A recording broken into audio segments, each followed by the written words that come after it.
A Tale of Two Cities by Charles Dickens. Book the First, Chapter 2. The Mail. It was the Dover road that lay, on a Friday night late in November, before the first of the persons with whom this history has business. The Dover road lay, as to him, beyond the Dover Mail, as it lumbered up Shooter's Hill. He walked uphill in the mire, by the side of the mail, as the rest of the passengers did. Not because they had the least relish for walking exercise, under the circumstances, but because the hill, and the harness, and the mud, and the mail were all so heavy, that the horses had 3 times already come to a stop, besides once drawing the coach across the road, with the mutinous intent of taking it back to Blackheath. Reins and whip and coachman and guard, however, in combination, had read the article of war which forbade a purpose otherwise strongly in favor of the argument, that some brute animals are endured with reason, and the team had capitulated and returned to their duty.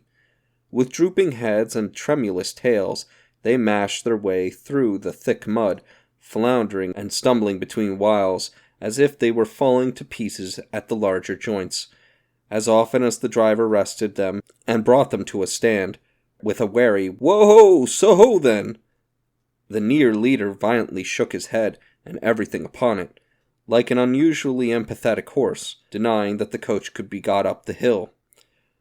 Whenever the leader made this rattle, the passenger started, as a nervous passenger might, and was disturbed in mind. There was a streaming mist in all the hollows, and it had roamed in its forlornness up the hill, like an evil spirit, seeking rest and finding none. A clammy and intensely cold mist, it made its slow way through the air in ripples that visibly followed and overspread one another, as the waves of an unwholesome sea might do.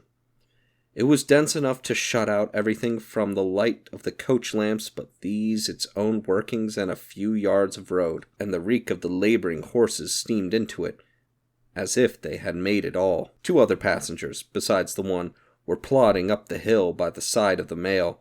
All 3 were wrapped to the cheekbones and over the ears and wore jackboots. Not one of the 3 could have said from anything he saw what either of the other 2 was like, and each was hidden under almost as many wrappers from the eyes of the mind as from the eyes of the body of his 2 companions. In those days traveling was very shy of being confidential on a short notice, for anybody on the road might be a robber or in league with robbers. As to the latter, when every posting-house and alehouse could produce somebody in the captain's pay, ranging from the landlord to the lowest stable nondescript, it was the likeliest thing upon the cards. So the guard of the Dover Mail thought to himself that Friday night in November, 1775, lumbering up Shooter's Hill, as he stood on his own particular perch behind the mail, beating his feet and keeping an eye and a hand on the arm-chest before him, where a loaded blunderbuss lay at the top of 6 or 8 loaded horse-pistols deposited on a substratum of cutlass. The Dover Mail was in its usual genial position, that the guard suspected the passengers suspected one another, and the guard, they all suspected everybody else, and the coachman was sure of nothing but the horses, as to which cattle he could with a clear conscience have taken his oath on the 2 testaments that they were not fit for the journey. "Whoa-ho!" said the coachman. "So then, 1 more pull and you're at the top, and be damned to you, for I have had trouble enough to get you to it, Joe." "Hullo!" the guard replied. "What o'clock do you make it, Joe?" 10 minutes good past 11. "My blood!" ejaculated the vexed coachman. "And not a top of Shooters yet. Tsk! Yah! Get on with you!"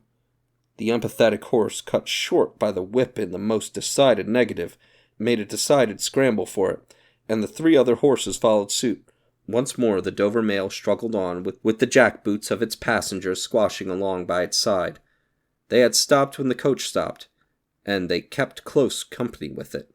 If any one of the 3 had had the hardihood to propose to another to walk on a little ahead into the mist and darkness, he would have put himself in a fair way of getting shot instantly as a highwayman.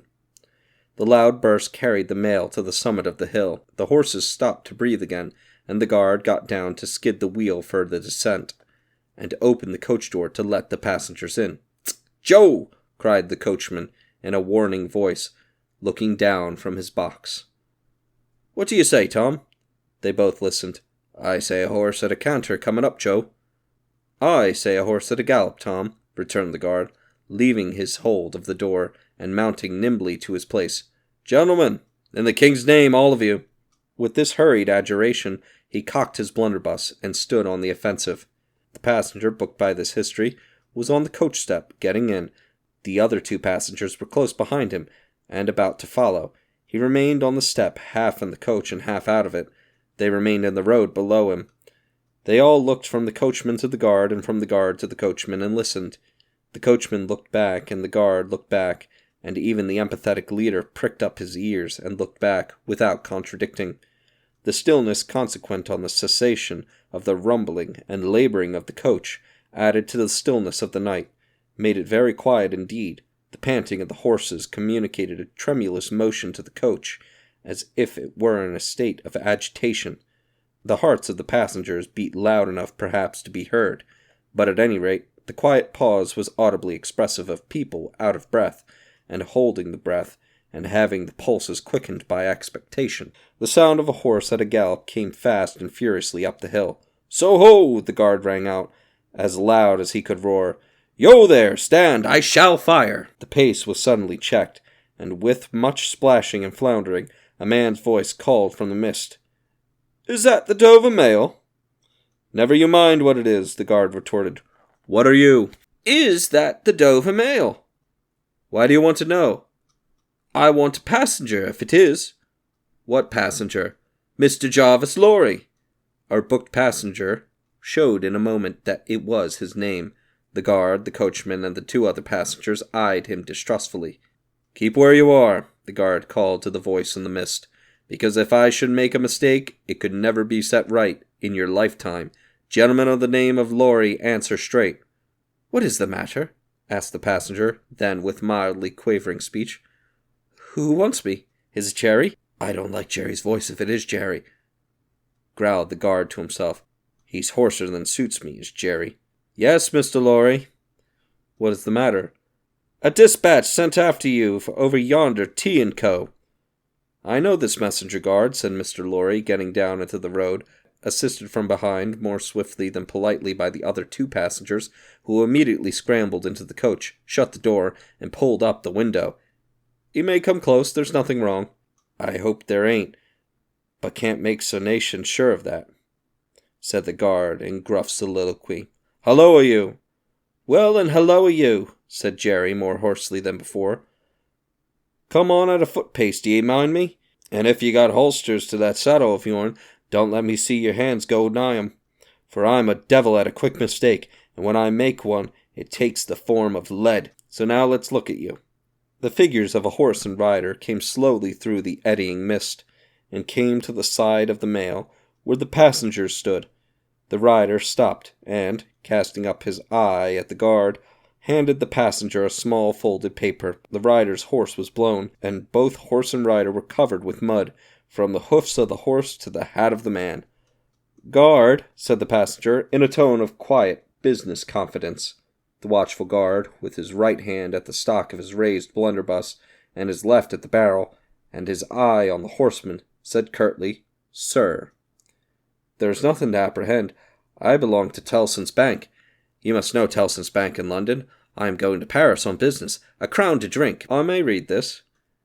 "If so, be as you're quick, sir." He opened it in the light of the coach lamp on the side, and read first to himself, and then aloud. "Wait at Dover for Mamselle. It's not long, you see, guard. Jerry, say that my answer was recalled to life." Jerry started in his saddle. "That's a blazing strange answer, too," said he at his hoarsest. "Take that message back, and they will know that I received this, as well as if I wrote it. Make the best of your way. Good night."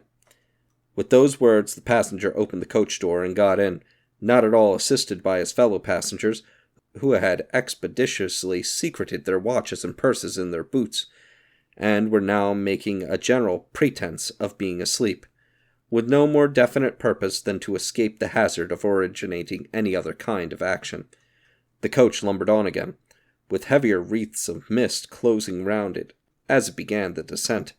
The guard soon replaced his blunderbuss in his arm chest, and, having looked to the rest of its contents, and having looked to the supplementary pistols that he wore in his belt, looked to the smaller chest beneath his seat, in which there were a few smith's tools, a couple of torches, and a tinderbox.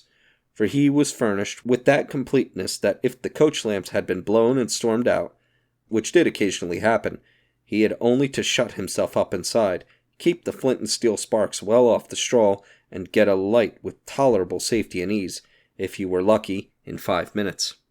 "Tom!" softly over the coach roof. "Halloa, Joe! Did you hear the message?" "I did, Joe. What did you make of it, Tom?" "Nothing at all, Joe." "That's a coincidence, too," the guard mused, for I made the same of it myself. Jerry, left alone in the mist and darkness, dismounted meanwhile, not only to ease his spent horse, but to wipe the mud from his face, and shake the wet out of his hat brim, which might be capable of holding about half a gallon. After standing with the bridle over his heavily splashed arm until the wheels of the mail were no longer within hearing, and the night was quite still again, he turned to walk down the hill. "After that there gallop from Temple Bar, old lady, I won't trust your forelegs till I get you on the level," said this hoarse messenger, glancing at his mare. "Recalled to life. That's a blazing strange message. Much of that wouldn't do for you, Jerry. I say, Jerry, you'd be in a blazing bad way if recalling to life was to come into fashion, Jerry."